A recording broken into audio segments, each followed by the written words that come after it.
Salut tout le monde et bienvenue sur Proto-Électronique. Aujourd'hui, je suis ravi de vous montrer comment créer un contrôleur de ventilateur réactif à la température en utilisant une thermistor CTN MF58 et un transistor BD139. Vous allez voir, c'est un projet pratique pour ceux qui aiment bricoler et optimiser leurs appareils électroniques.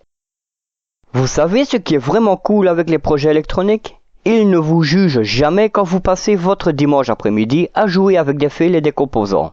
Par contre, ils peuvent chauffer un peu. Et c'est là qu'intervient notre projet du jour. Alors, installez-vous confortablement, sortez vos composants et c'est parti pour une nouvelle aventure électronique. Et surtout, restez bien jusqu'à la fin de la vidéo parce que j'ai des trucs sympas à vous montrer. Et si ce genre de contenu vous plaît, n'oubliez pas de vous abonner à la chaîne et de cliquer sur la cloche pour ne rater aucune de mes nouvelles vidéos. Allez, c'est parti!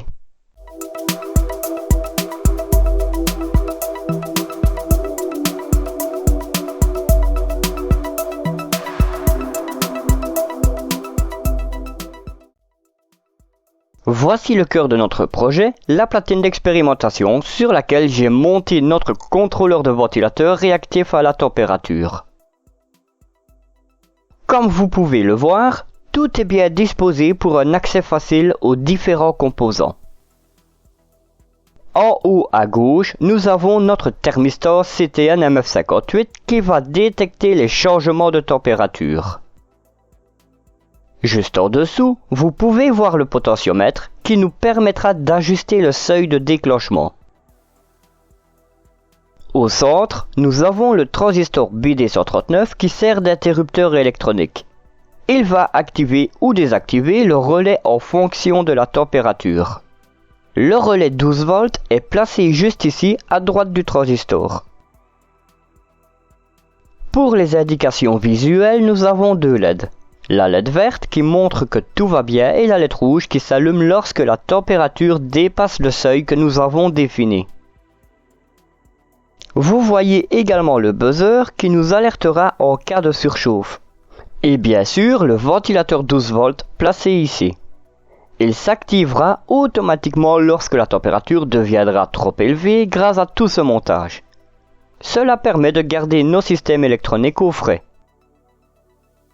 Voilà, c'est notre contrôleur de ventilateur réactif à la température monté sur la platine d'expérimentation. Un projet pratique et visuel pour mieux comprendre comment gérer la régulation thermique dans vos projets électroniques. Restons ensemble pour découvrir comment ce montage fonctionne en détail et comment vous pouvez le reproduire chez vous. Pour réaliser ce projet, on va y aller progressivement en détaillant chaque partie. Chaque étape du projet sera précédée du calcul des composants à utiliser et de l'avancement des schémas de principe et d'implantation. Commençons par calculer la valeur des composants à utiliser pour la partie détection du projet. Débutons par la résistance de la CTN lorsqu'une flamme l'approche, soit environ 300 degrés.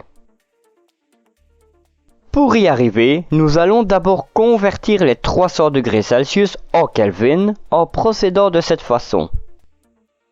T égale 300 degrés Celsius plus 273,15, ce qui donne une température de 573,15 Kelvin. Ensuite, nous allons calculer la résistance de la CTN lorsqu'une flamme l'approche à l'aide de la formule de la constante B qui est RT égale R25 fois E exposant B sur T. RT est la résistance de la CTN à une température de 300 degrés Celsius. R25 est la résistance de la CTN à température ambiante soit 25 degrés. E est le nombre de l'air qui est une constante s'élevant approximativement à 2,71828. B est la constante B, soit 3950 Kelvin. Et T est la température en Kelvin. La thermistance utilisée est une CTN MF58 qui a une résistance s'élevant à 10 kΩ à température ambiante. Ainsi, la résistance de la CTN s'élève à 10 000 ohms fois 2,71828 exposant 3950 sur 573,15. Donc 10 000 ohms fois 2,71828 exposant moins 6,89. Soit 10 000 ohms fois 0,001. Ce qui donne une résistance de la CTN lorsqu'une flamme l'approche s'élevant à 10 ohms. Continuons par la tension de sortie de la partie détection. Cette partie, qui est constituée par la CTN, une résistance de 10 kΩ et d'un potentiomètre de même valeur, le tout est relié en série entre l'alimentation et la masse. Cette partie constitue donc un diviseur de tension. Nous pouvons la calculer en utilisant la formule suivante. Vout égale VCC fois Rpot divisé par l'ensemble RCTN plus Rfix plus Rpot. Vout est la tension de sortie du pont diviseur. VCC est la tension d'alimentation. Rpot est la valeur de la résistance du potentiomètre. RCTN est la valeur de la résistance de la CTN à 300 degrés. Et Rfix est la valeur de la résistance RE. Pour rappel, la tension d'alimentation du circuit s'élève à 12 volts. Utilisons la formule pour calculer la tension de sortie au niveau du curseur du potentiomètre avec différents réglages de celui-ci. Cela nous permettra de voir comment la tension varie en fonction des différents réglages du potentiomètre. Commençons avec le potentiomètre réglé à 1 kΩ. Vout égale 12 volts fois 1000 ohms divisé par l'ensemble 10 ohms plus 10 000 ohms plus 1000 ohms. Donc 12 volts fois 1000 ohms divisé par 11 010 ohms. Soit 12 volts fois 0,09 ohms. Ce qui donne une tension de sortie s'élevant à 1,8 volts lorsque le potentiomètre est réglé à 1 kΩ. En reproduisant le même calcul, nous obtenons des valeurs de tension de sortie s'élevant à 3,6 volts lorsque le potentiomètre est réglé à 5 kΩ et à une valeur de tension de sortie s'élevant à 6 volts lorsque le potentiomètre est réglé à 10 kΩ. Voyons comment notre trio dynamique interagit pour détecter la température. Imaginez la CTN comme un détecteur sensible à la température, toujours en alerte. Sa résistance diminue à mesure que la température augmente, comme si elle transpirait à cause de la chaleur. La résistance fixe joue le rôle de médiateur, maintenant un équilibre stable dans notre circuit. Elle assure que les changements de la CTN sont bien reflétés dans le signal. Le potentiomètre, notre régulateur réglable, permet de définir précisément le seuil de température. C'est comme ajuster le thermostat dans votre maison, mais pour notre circuit. Passons à l'essentiel, à savoir comment ces composants interagissent pour détecter la température. À basse température, la résistance de la CTN est élevée, la tension au niveau du curseur du potentiomètre est faible. À moyenne température, la résistance de la CTN commence à diminuer, la tension au niveau du curseur du potentiomètre augmente progressivement. À haute température, par exemple en présence d'une flamme, la résistance de la CTN est très faible, on parle d'environ 10 ohms à 300 degrés, la tension du curseur du potentiomètre atteint une valeur plus élevée. Et voilà, notre petit trio est prêt à détecter la température. On dirait presque qu'ils organisent une fête surprise chaque fois qu'une flamme s'approche. Voici une description de la disposition de ces composants sur une platine d'expérimentation. La CTN est connectée entre l'alimentation 12 volts et un point d'entrée sur la breadboard. Une extrémité de la résistance de 10 kΩ est connectée à la même ligne de la breadboard que la CTN. L'autre extrémité est connectée à une autre ligne de la platine. Une extrémité du potentiomètre de 10 kΩ est connectée à la même ligne que l'extrémité de la résistance fixe. L'autre extrémité est connectée à la masse. Le curseur est connecté à une ligne séparée où la tension de sortie sera mesurée. À présent, voici la liste des composants dont nous aurons besoin pour réaliser la partie détection de notre projet. Il nous faudra une platine d'expérimentation, une résistance de 10 kΩ dont les anneaux sont marron noir orange or, une CTN MF58, un potentiomètre de 10 kΩ, des fils de connexion et une source de tension continue de 12 volts. Maintenant, nous pouvons monter la partie détection sur une platine d'expérimentation. Connectons une extrémité de la CTN à la ligne positive de l'alimentation 12 volts. Connectons l'autre extrémité à une ligne de la breadboard. Connectons une extrémité de la résistance fixe à la CTN. L'autre extrémité de cette résistance est reliée à une nouvelle ligne de la breadboard.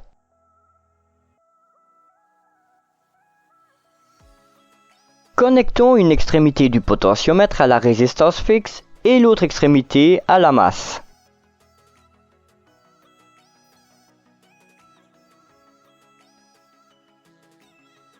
Maintenant, il ne nous reste plus qu'à connecter l'alimentation.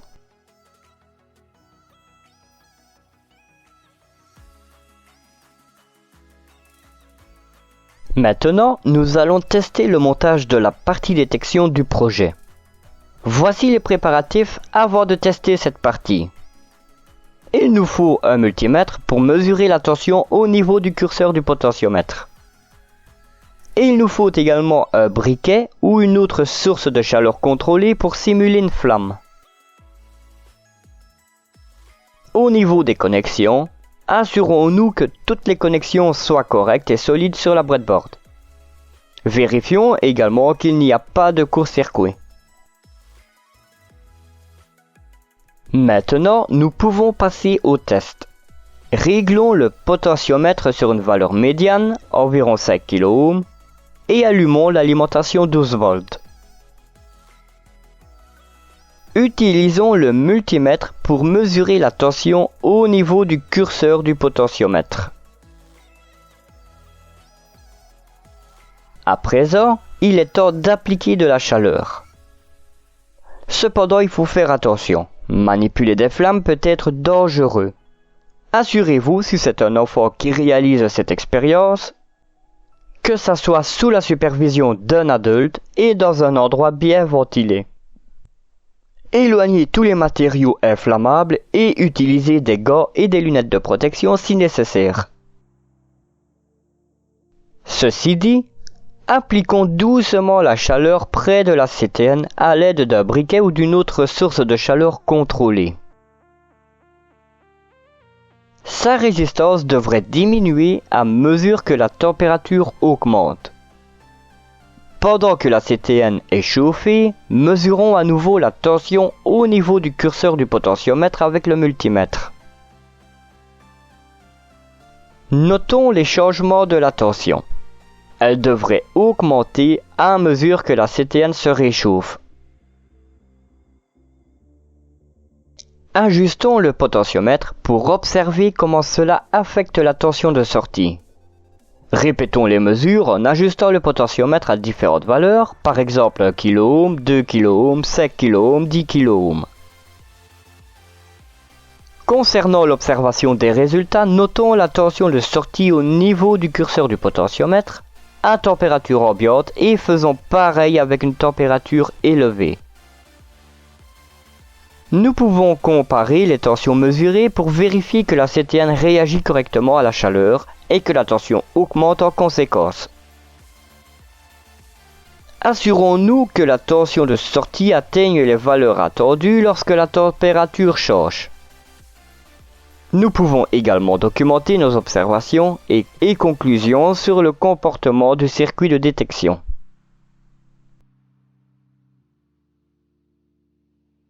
Maintenant, passons à la partie commutation, constituée d'un transistor BD139 et d'un relais.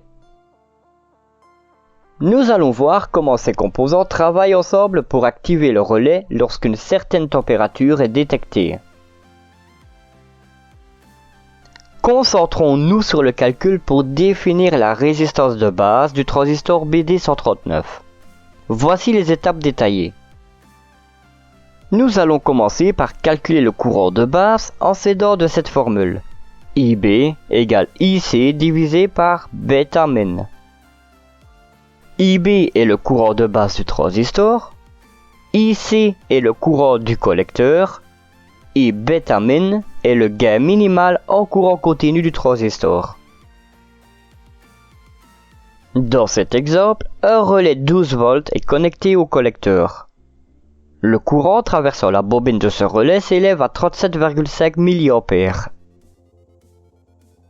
Quant au gain minimal du BD139, il s'élève à 40. Ainsi, le courant de base s'élève à 0,0375 A divisé par 40, ce qui donne un courant de base s'élevant à environ 0,00094 A, soit 940 microampères. À présent, calculons la tension aux bornes de la résistance de base quand le potentiomètre est réglé à 1 kΩ et qu'une tension de 1,8 V est présente sur son curseur en s'aidant de cette formule. VRB égale Vpot moins VBE. VRB est la tension aux bornes de la résistance de base, Vpot est la tension sur le curseur du potentiomètre et VBE est la tension de seuil du transistor. Concernant la tension de seuil du BD139, elle s'élève à 0,7 V. Ainsi, la tension aux bornes de la résistance de base s'élève à 1,8 V moins 0,7 V, ce qui donne une tension aux bornes de cette résistance s'élevant à 1,1 V lorsque le potentiomètre est réglé à environ 1 kΩ. Maintenant que nous connaissons l'intensité de base et la tension aux bornes de la résistance de base, nous pouvons très facilement définir sa valeur en lui appliquant la loi d'Ohm grâce à cette formule. RB égale VRB divisé par IB. RB est la résistance de base. Ainsi, la résistance de base s'élève à 1,1 V divisé par 0,00094 A, ce qui donne une résistance de base s'élevant à environ 1170 ohms. N'étant pas une valeur normalisée, la résistance la plus proche de 1170 ohms est 1200 ohms. Cependant, afin de garantir la saturation du transistor, nous utiliserons une résistance de 1000 ohms, soit 1 kΩ. À présent, ajoutons la partie commutation au schéma de principe. Nous pouvons voir la résistance de base servant à limiter le courant qui entre dans le transistor BD139, assurant ainsi que le transistor fonctionne correctement et protège le circuit. En limitant le courant à la base, elle garantit que le transistor entre en saturation uniquement lorsque la tension au curseur du potentiomètre atteint environ 0,7 V. Ensuite, il y a le transistor BD139 qui agit comme un interrupteur électronique qui active le relais en réponse à la tension de base. Après, il y a le relais qui permet de contrôler des charges plus importantes ou de déclencher d'autres actions en réponse au signal du transistor. Pour finir, il y a la diode de roue libre qui protège le transistor des pics de tension générés par la bobine du relais lors de sa commutation. La diode est placée en parallèle avec la bobine du relais, avec l'anode connectée au côté négatif de la bobine et la cathode au côté positif. À présent, comment se comporte le circuit ? La CTN détecte les variations de température et modifie sa résistance en conséquence. Cela entraîne des variations de tension au niveau du curseur du potentiomètre. À basse température, la résistance de la CTN est élevée, ce qui maintient la tension au curseur du potentiomètre à un niveau bas. À haute température, la résistance de la CTN diminue, augmentant ainsi la tension au curseur du potentiomètre. Lorsque la tension au curseur du potentiomètre atteint environ 0,7 volts, le transistor BD139 se sature. Cela permet au courant de circuler du collecteur à l'émetteur, activant ainsi la bobine du relais. Une fois le transistor saturé, la bobine du relais est donc alimentée. Le relais se ferme, permettant de contrôler des charges plus importantes ou d'activer d'autres dispositifs connectés au relais. Lors de la désactivation du relais, la bobine peut générer des pics de tension élevés en raison de son inductance. La diode de roue libre N4007 redirige ces pics de tension, protégeant ainsi le transistor BD139 contre les surtensions. Avec cette configuration, notre circuit est prêt à affronter la chaleur comme un vrai héros. La diode de roue libre assure qu'il n'y a pas de coup de fouet inattendu. Voici une description de la disposition des composants de la partie commutation sur notre platine. La résistance de base est connectée entre le curseur du potentiomètre et la base du transistor BD139. Le collecteur est connecté à une borne de la bobine du relais et l'émetteur à la masse. Ensuite, il y a notre relais connecté entre l'alimentation 12 volts et le collecteur du transistor. En parallèle à la bobine du relais se trouve notre diode N4007. L'anode est connectée à la borne négative de la bobine du relais et la cathode à la borne positive de la bobine du relais. À présent, voici la liste des composants dont nous aurons besoin pour réaliser la partie commutation de notre projet. Il nous faut une résistance de 1 kΩ dont les anneaux sont marron, noir, rouge, or. Un transistor NPN BD139. Un relais 12 volts. Une diode EN4007. Et des fils de connexion. Maintenant, nous pouvons ajouter la partie commutation à notre projet. Commençons par connecter la résistance de base entre le curseur du potentiomètre et la base du transistor BD139.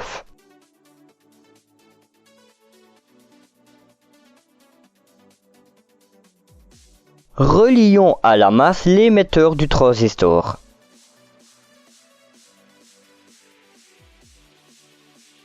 Ensuite, relions la bobine du relais entre l'alimentation 12 volts et le collecteur du transistor.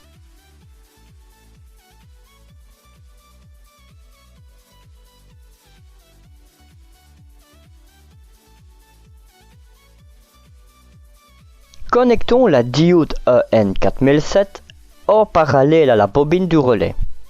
L'anode est reliée au collecteur du transistor et la cathode à l'alimentation.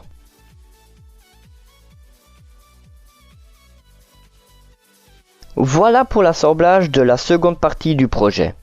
Notre circuit est maintenant presque complet et prêt à réagir à la chaleur comme un super-héros en action avec le relais et le transistor bien protégé par la diode de roue libre. Maintenant, nous allons tester le projet agrémenté de la partie commutation. Comme pour la partie précédente, assurons-nous que toutes les connexions sont correctes et solides sur la breadboard et qu'il n'y a aucun court-circuit. Pour l'essai de cette partie, nous aurons encore besoin d'un multimètre. Ainsi, réglons notre multimètre pour une mesure de continuité et branchons les sondes entre la borne commune et le contact normalement ouvert du relais.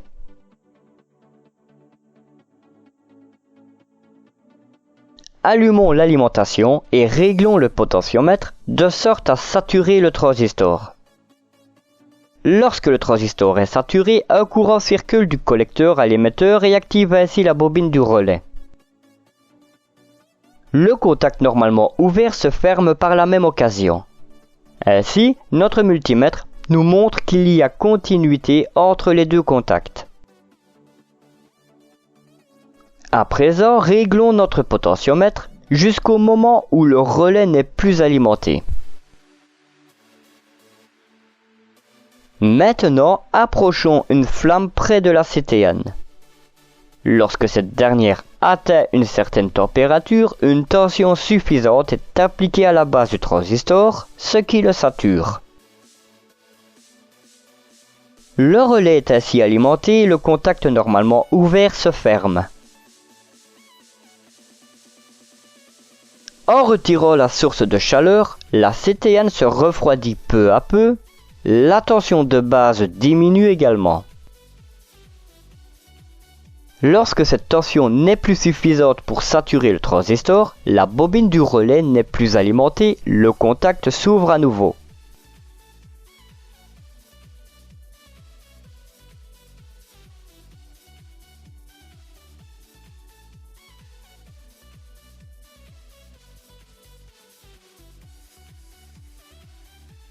Maintenant, passons à la partie signalisation constituée de deux LED, d'un ventilateur 12 volts et d'un buzzer 12 volts.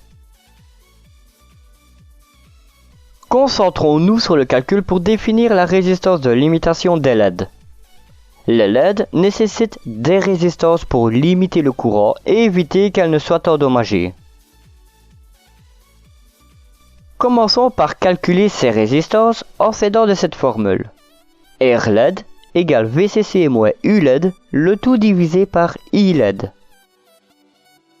R LED est la résistance à relier au LED, VCC est la tension d'alimentation, U LED est la tension dont les LED ont besoin pour fonctionner, et I LED est l'intensité traversant les LED.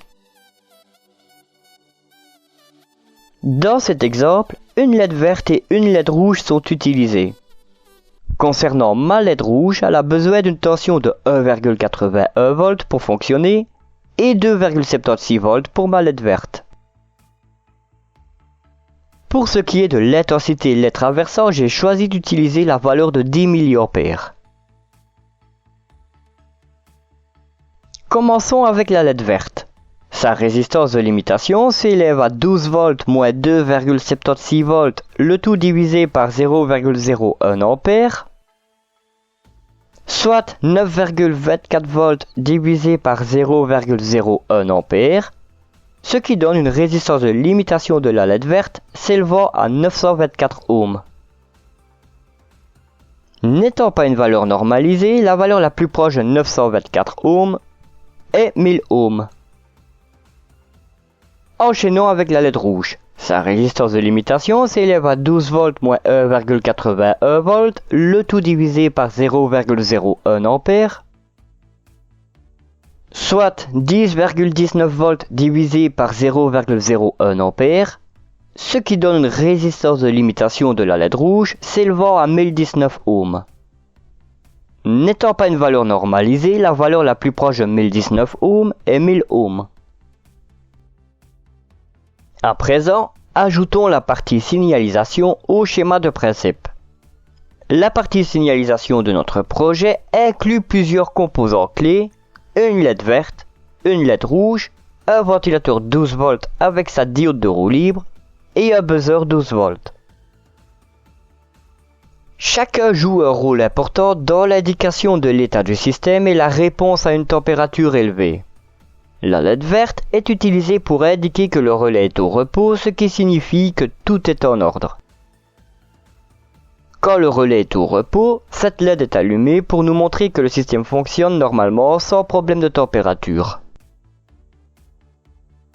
En revanche, la LED rouge s'illumine lorsqu'il y a une alerte de température élevée. Elle est connectée au contact normalement ouvert du relais et s'allume donc lorsque le relais s'active. Cela nous donne un signal visuel que quelque chose ne va pas et qu'une intervention est nécessaire.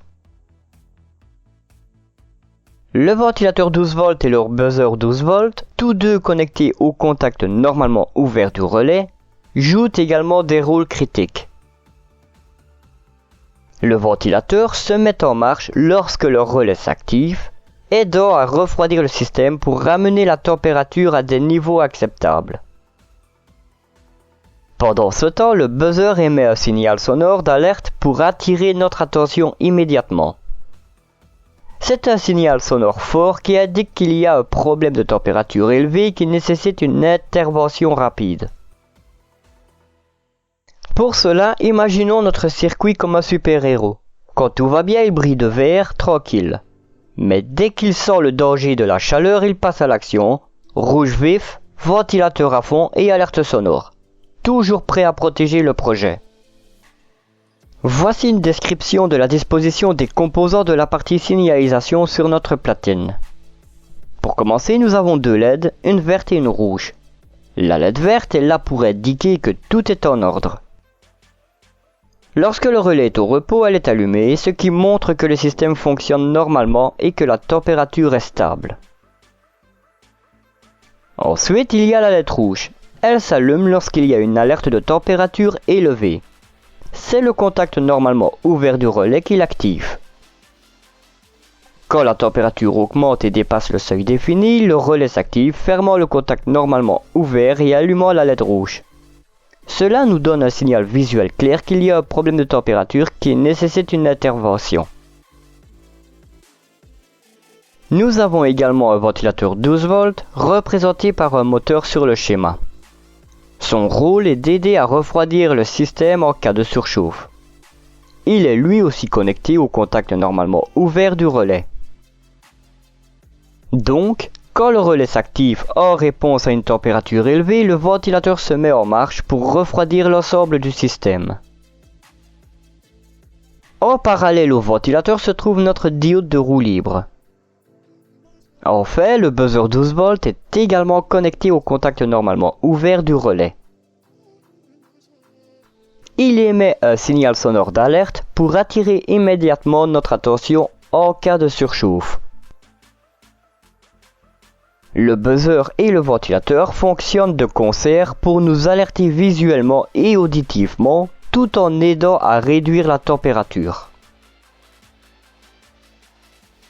En résumé, lorsque tout va bien et que le relais est au repos, seule la LED verte est allumée, indiquant que le système est en état normal. En cas de surchauffe, le relais s'active. La LED verte s'éteint, la LED rouge s'allume, le ventilateur se met en marche et le buzzer émet un signal sonore d'alerte.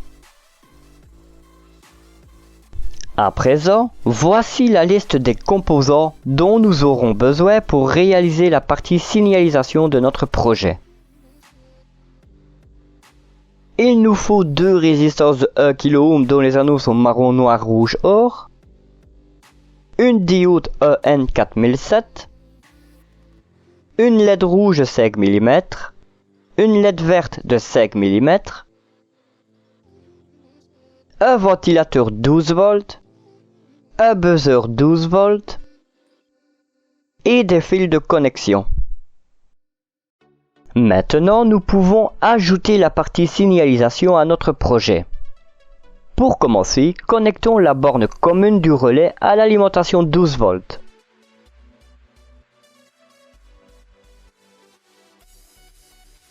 Prenons la LED verte et connectons-la entre le contact normalement fermé du relais et la masse, moyennant une résistance de 1 kΩ.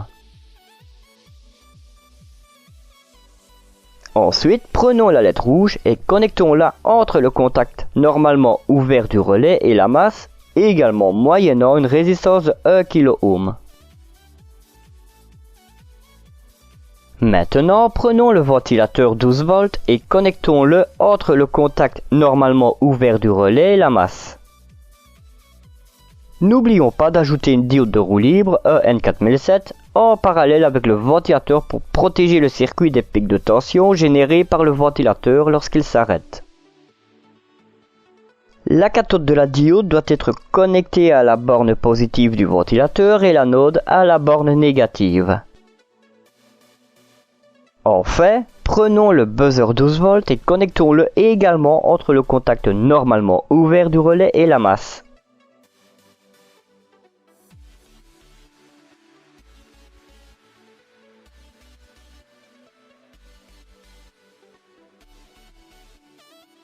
Nous arrivons à l'étape finale et c'est le moment de voir comment tout fonctionne ensemble. Commençons par vérifier toutes les connexions une dernière fois pour nous assurer qu'elles sont correctes et bien en place. Assurons-nous qu'il n'y a pas de court-circuit ou de mauvais câblage.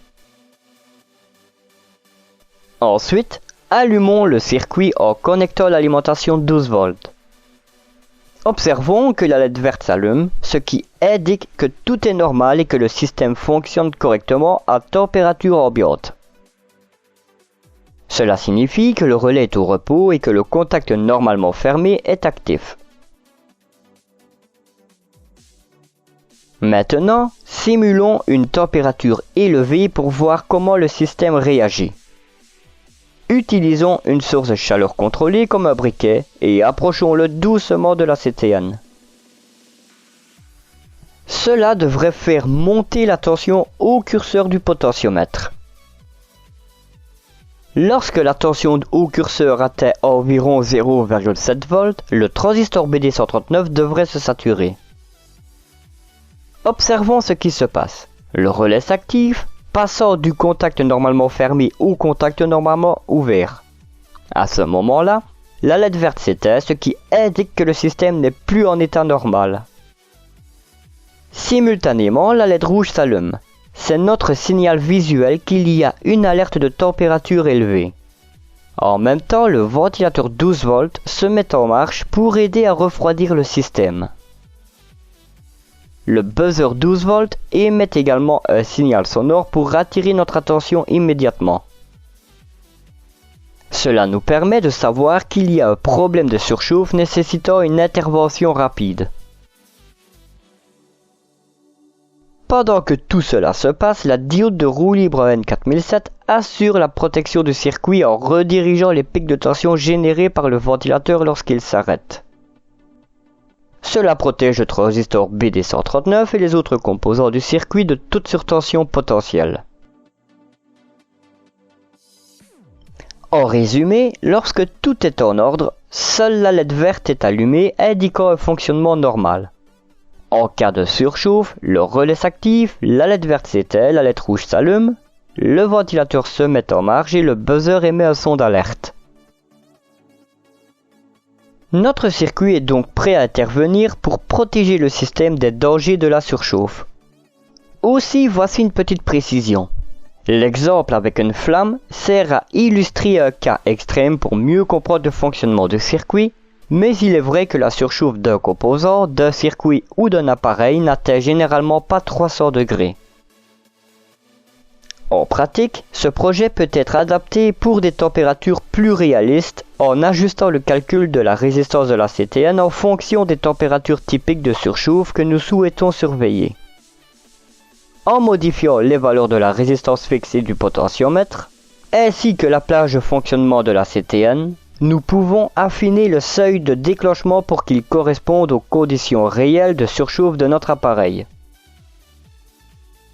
Cette flexibilité permet d'adapter le projet à une variété de situations et d'applications, tout en gardant le même principe de fonctionnement.